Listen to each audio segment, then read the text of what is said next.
అధిక బరువు అనేక సమస్యలకు కారణం. సాహితీ యోగా ఆన్లైన్ క్లాస్ లో జాయిన్ అవ్వండి. ప్రముఖ కొరియోగ్రాఫర్ జానీ మాస్టర్ నన్ను లైంగికంగా వేధించాడని మధ్యప్రదేశ్ కు చెందిన ఓ మహిళా కొరియోగ్రాఫర్ పోలీసులకు ఫిర్యాదు చేసిన విషయం తెలిసిందే. దీంతో రాయదుర్గం పోలీసులు ఈ కేసును నార్సింగి పోలీసులకు బదిలీ చేశారు. అయితే ఈ క్రమంలోనే ఈ కేసులో మరో బిగ్ ట్విస్ట్ చోటు చేసుకుంది.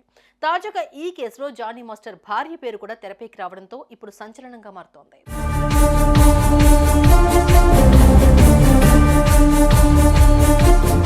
బాధితురాలి ఫిర్యాదు మేరకు రాయదుర్గం పోలీసులు 0 ఎఫ్ఐఆర్ను నమోదు చేసి తదుపరి విచారణ కోసం సదరు మహిళ నార్సింగి నివాసి అయినందున నార్సింగి పోలీసులకు కేసు బదిలీ చేశారు. దీంతో అక్కడి పోలీసులు జానీ మాస్టర్ పై సెక్షన్ 376 అత్యాచారం కేసుతో పాటు 506 బెదిరింపు, 323 క్లాస్ 2 గాయపరచడం కింద కేసులు నమోదు చేసినట్లుగా పోలీసులు తెలిపారు. ఈ కేసులో బాధితురాలిగా ఉన్న మహిళా కొరియోగ్రాఫర్ తాజాగా నార్సింగి పోలీసులు ఎదుట హాజరైనట్లుగా తెలుస్తోంది. అయితే 3 గంటల పాటు విచారించిన పోలీసులు ఆమె స్టేట్మెంట్ ను రికార్డ్ చేశారు.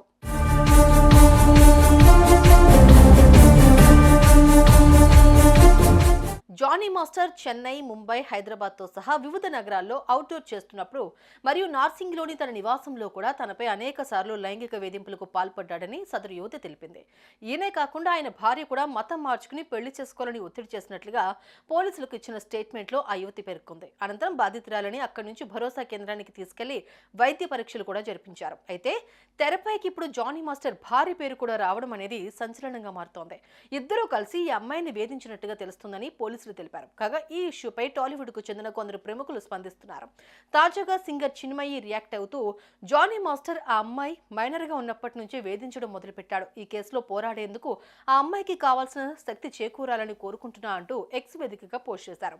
ఈ క్రమంలోనే ప్రముఖ నటి పూనం కౌర్ సైతం స్పందించారు. జానీని మాస్టర్ అని పిలవద్దు, మాస్టర్ అనే పదానికి కాస్త గౌరవం ఇవ్వండి అంటూ ఆమె ట్విట్టర్ వేదికగా రాసుకొచ్చారు.